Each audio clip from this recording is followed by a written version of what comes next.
नमस्ते साथियों, आज हम बात करेंगे आपके खेत पर किसी अन्य व्यक्ति ने कब्जा कर लिया है और वो कब्जा खाली नहीं कर रहा और लंबे समय से आप उसको कह रहे हैं तो भी वो कब्जा खाली करने को तैयार नहीं है। तो कानूनन आप किस प्रकार से अपने खेत का कब्जा ले सकते हैं, ये आज के इस वीडियो में बताऊंगा।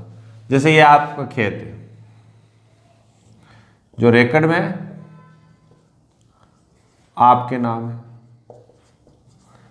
आपके नाम भी हो सकता है या खातेदार से आपके नाम के अलावा आपके भाइयों के नाम भी हो सकता है, 2, 3, 4 जितने भी नाम हैं। उस व्यक्ति पर उस खेत पर किसी अन्य व्यक्ति ने कब्जा कर लिया है।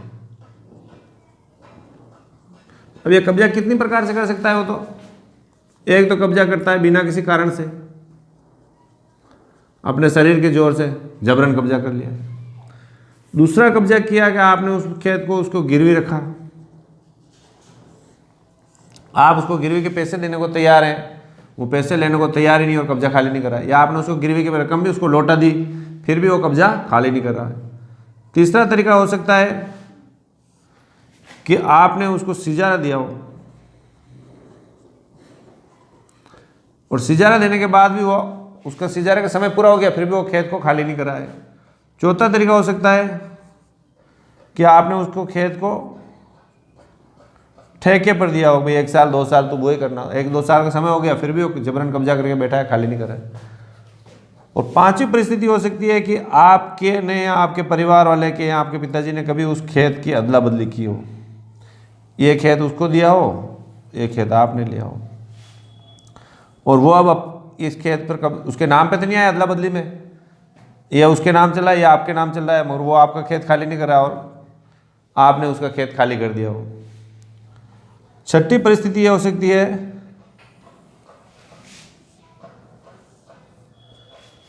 कि वो यूं कहता हो कि ये खेत मुझे विक्रय कर दिया हो, मगर उसके पास कोई दस्तावेज नहीं है और उस खेत पर वो जबरन बैठा हुआ है। तो इन परिस्थितियों में आप किस प्रकार से अपने खेत का कब्जा वापस उस व्यक्ति से प्राप्त कर सकते हो, ये मैं आपको बताऊंगा। या आपने किसी व्यक्ति से पैसे उधार ले रखे हैं और उसने क्या किया कि आपने पैसे नहीं चुकाए, जबरन उस पर खेत पर कब्जा कर लिया, जो कि खेत के कब्जा करने संबंधी उसके संबंध में कोई लिखा पढ़ी उसके पास नहीं है। तो इस संबंध में आपको क्या करना है कि जो खेत जहां पर स्थित है उसके उपखंड अधिकारी को एक दावा पेश होता है। उपखंड अधिकारी में क्या लिखा जाएगा? सबसे पहले सेवा में श्रीमान उपखंड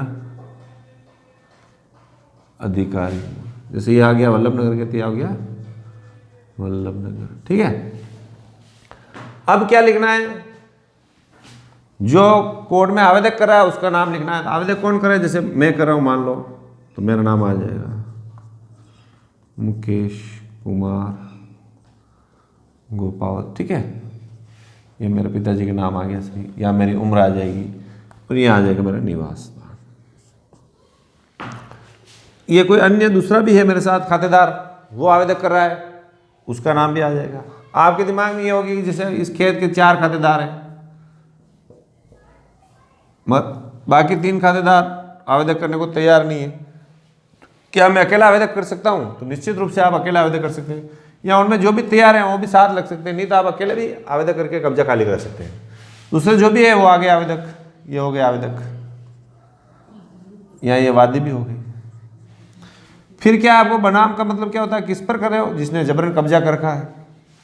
जैसे कब्जा कर रखा है मोहनलाल ने, श्री लगा देना, कोर्ट में श्री अच्छा दिखता है और जबरन कब्जा करने वाले के लिए अच्छा नहीं लगता है, मगर कोर्ट में अच्छा दिखता है। तो एक तो मोहनलाल, जिस व्यक्ति ने कब्जा कर रखा है, या जो व्यक्ति दोष जमा कर आपको खेत पर नहीं जाने दे रहा उसका भी नाम लिख, या उनके पिताजी का नाम, उम्र, नाम, एड्रेस, इसका पिताजी नाम, उम्र, एड्रेस, ये क्या हो गए? प्रतिवादी। भाई इन लोगों को इन लोगों से तकलीफ है। एक प्रतिवादी आपको बनाना है तहसीलदार साहब को। ये तहसीलदार साहब एक फॉर्मर पार्टी है, क्योंकि उपखंड अधिकारी तहसीलदार साहब को आदेश देंगे, तो आदेश कब देंगे? जब उनको पक्षकार बनाए जाएंगे, वो भी सामने आएंगे, कोर्ट में उनकी उपस्थिति होगी, तो मामला जल्दी फैसल होगा। इसलिए इनको भी एक फॉर्मल प्रतिवादी बना देना। ये तो हो गया आपका वादी किसको बनाना, प्रतिवादी किसको बनाना। फिर आएगा कि विषय क्या लिखना।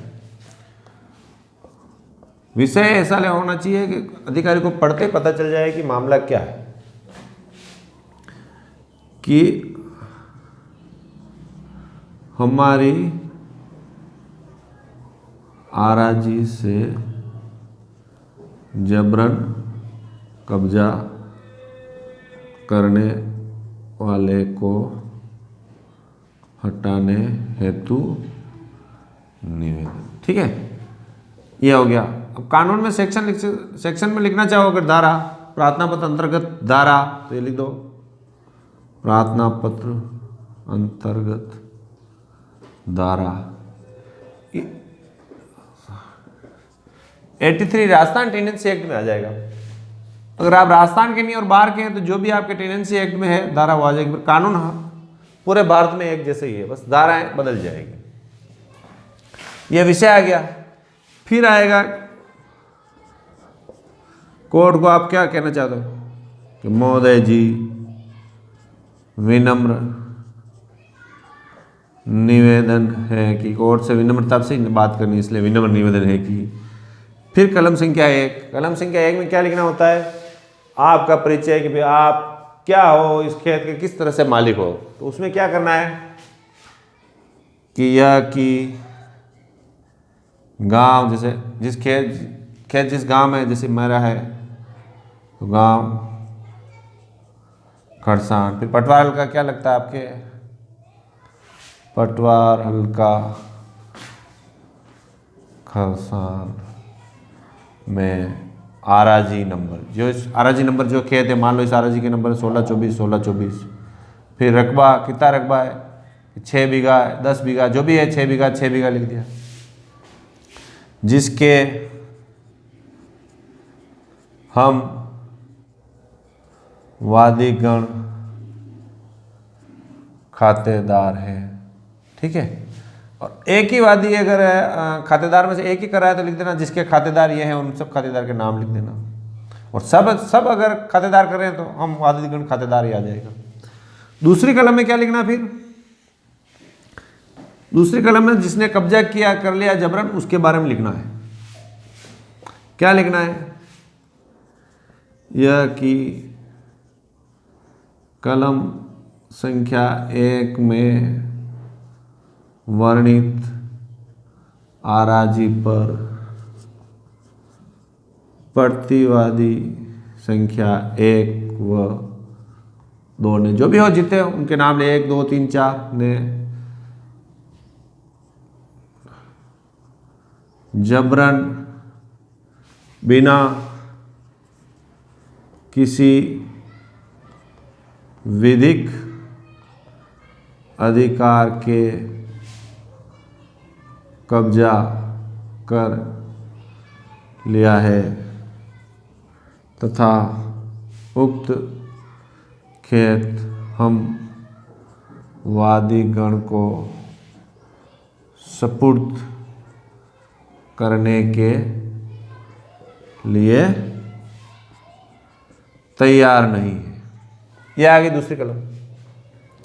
पहली कलम में तो आपका होना ना गया, दूसरी में आ गई कि किस व्यक्ति ने कब्जा किया है और आपको कब्जा देने के लिए वो सपुर्द करने को तैयार नहीं है और उसने कब्जा जबरन कर लिया है। अब लिखना है तीसरी कलम में। तीसरी कलम में लिखना है कि आपने इस खेत को खाली कराने के लिए क्या क्या किया। तो आपको क्या करना है कि जब कोर्ट में आप मुकदमा करो उससे पहले जिसने कब्जा किया उसको एक नोटिस दे दो। नोटिस में यही बातें लिखनी है कि मेरा है खेत है, आराजी नंबर ये है, आपने जबरन कब्जा कर रखा है, और 7 दिन में उसको खाली कराने की बात बोल दो। फिर वो नहीं करता है तो एक थाने पर भी रिपोर्ट दे दो।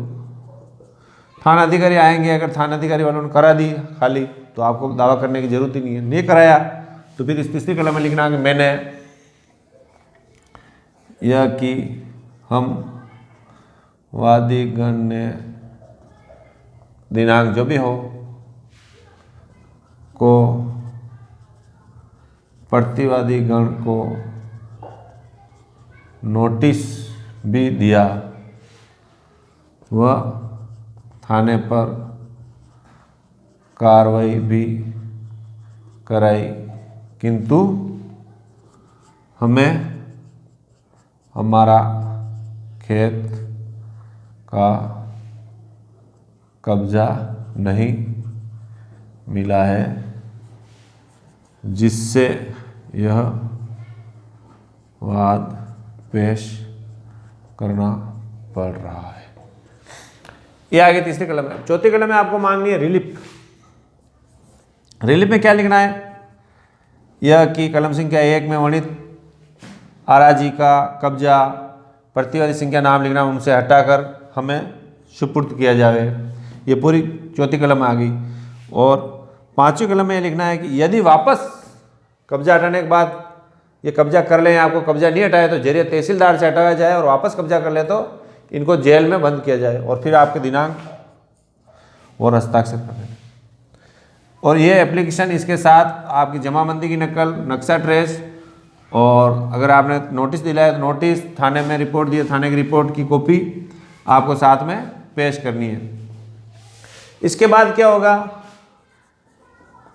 एसडीओ साहब प्रतिवादी को भी बुलाएंगे, उनके घर पे सूचना देंगे कोर्ट का आदमी जाके। कोर्ट का आदमी जाने के बाद वो सूचना देने पर आ जाते हैं तो उनकी बात सुनेंगे, भाई आपने किस आधार पर कब्जा करके। वो नहीं आते हैं, आपको लगता है कि साहब वो तो आएंगे ही नहीं आते हैं तो आपके पक्ष में एक्स पार्टी निर्णय हो जाएगा। अब निर्णय तो हो गया, कब्जा कैसे मिलेगा? निर्णय देने के बाद तहसीलदार साहब मौके पे आके आपको कब्जा सुपुर्द करेंगे। मौके पे आकर तहसीलदार साहब जब कब्जा सुपुर्द करते हैं तब वो खाली नहीं करते, तहसीलदार साहब पुलिस को बुलाएंगे, और फिर भी वो नहीं मानते हैं तो क्या होगा? ये आपके कब्जा करने वाला, ठीक है, ये कहाँ जाएंगे? जेल में जाएंगे। जेल में बैठेंगे तो इनको अक्ल आ जाएगी।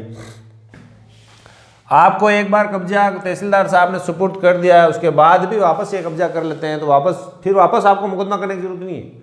फिर उसी निर्णय की कॉपी आपको उपखंड अधिकारी को देनी है, तो उपखंड अधिकारी तुरंत ही उस पर कार्रवाई करके इनको जेल में डालकर आपका कब्जा आपको दिला देंगे। तो ये आपको आपका कब्जा, खेत का कब्जा लेने के लिए आपस में भिड़ना नहीं है, कानूनन कार्रवाई करके आप कब्जा ले सकते हो। मैंने किसान भाइयों के लिए और भी कई वीडियो बना रखे हैं, जैसे रास्ता का विवाद, दूसरा जैसे आपके खेत पे जाने का रास्ता नहीं है बिल्कुल ही, तो नया रास्ता कैसे निकालें। तीसरा जैसे कि आपके खेत पे जहाँ पीलाई करने के लिए पानी पड़ोसी ले जाने देता है तो कैसे ले जाएं आदि। और भी कुछ वीडियो, जैसे कि आपने खेत का बंटवारा कराना चाहते हैं, सामने वाला बंटवारा करने को तैयार नहीं है, या तैयार है तो वो इतने सारे लोग हैं कि आपके ना उन सबको एक साथ कोर्ट में ले जाना संभव नहीं है, तो कि उस मामले में किस प्रकार से बंटवारा कराएं।